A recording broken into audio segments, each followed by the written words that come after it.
Well, first of all, it's not an easy path, but it can be the most fun you've ever had in your life.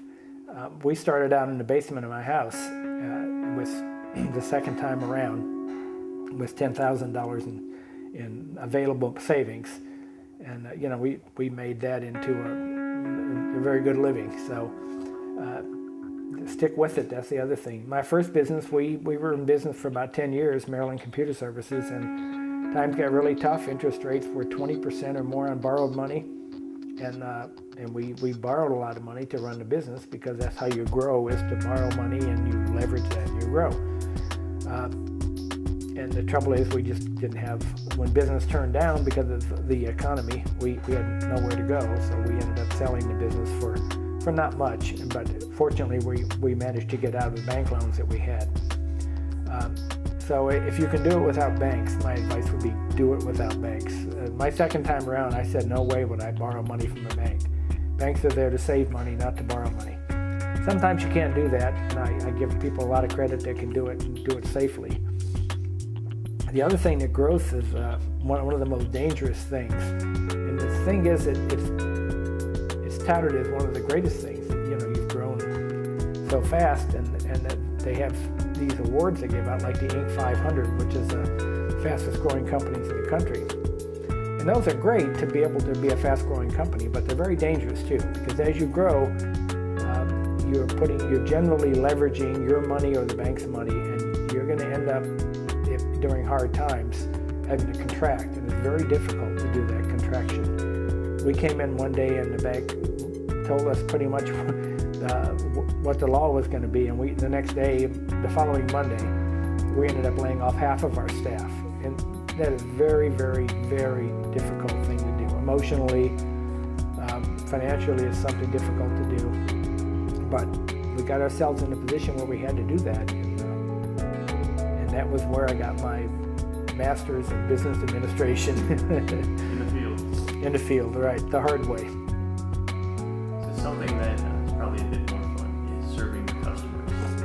And in particular, your customer base, I think, receives some very life-changing benefits from your products. And today that might be called social entrepreneurship. Can you talk a little about that, about how your customers really drove you to keep innovating and providing better products? Yeah, I would like to talk about that, because that's another area that a company should really be customer focused, straight from the very top. And I think the management sets the culture of the company. And if the management says, we will do everything to take care of our customers, you can make it happen. Our customers were blind people, and one of the ways that I stayed close to my customers were when we would ship a product, we would get calls about how do I do this, how do I do that. And most of the time it was me taking the calls.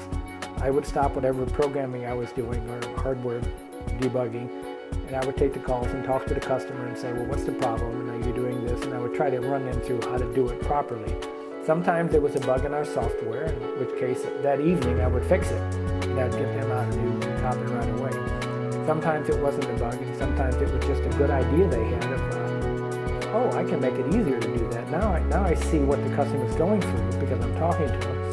I can make it easier to do that. So I designed a new feature in the product to make it just so much easier for the customer. I had a fellow call me one day, and he had one hand. I didn't realize it. He said, I can just barely reach. Let me show you this product here. He said, I have a hard time reaching this key and this key and this key all at the same time. So I said, well, why do you have that problem? Why don't you use the other hand? He said, well, I've only got one hand. The other hand was like amputated in the military or something. So I said, oh, well, maybe we should design a one-hand mode. So we designed another way to do it, so this person could just press this key, this key, this key, and then this key. And it would save those up, and then when you hit the space bar, it would register. It was very, very simple to do in software, but it created a whole new feature. And I bet that helped. I mean, not a ton of machines, but it helped us to sell a lot more product just because we were able to design a new feature. And I would have never known that if I had sales guys out in the field that were walking around and talking to customers. They would say, well, you just can't do that. But being an engineer and also talking to customers, you really do figure out how to solve their problems. So that's part of it. And the other part is that I was very fortunate in that we dealt with people whose lives we could make a huge change in. I mean, imagine a kid in say, engineering school trying to get a degree who was blind. All the tools they had back there really were like a tape recorder and a Braille typewriter. A Braille typewriter is very slow and it's also very noisy.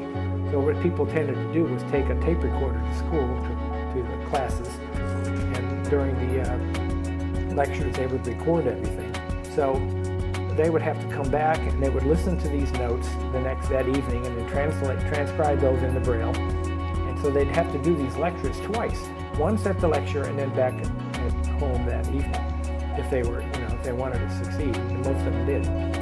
So it was very fortunate that we came out with this note taker that allowed blind people to sit in class and actually type out notes, just like if they had a laptop computer there. And this was back, in the 1980s. 90s, before you had computers that you could take to class. So we were lucky that we helped kids, not just kids, but adults, do things that they couldn't ever do. One of the benefits I had in taking these calls from customer support calls were parents would get on the phone and call me and just tell me how great it was that their son could attend college and they couldn't have done it without our product. And we got so many letters like that, and it just, it's one of the benefits of work and a life's work that most people never get to experience. I mean, you just never get that if you're an engineer designing cell phones for Motorola, say, or somebody. But we were fortunate enough, and we got a lot of calls like that. And I met these kids, and we were able to talk to them, and it's really quite good.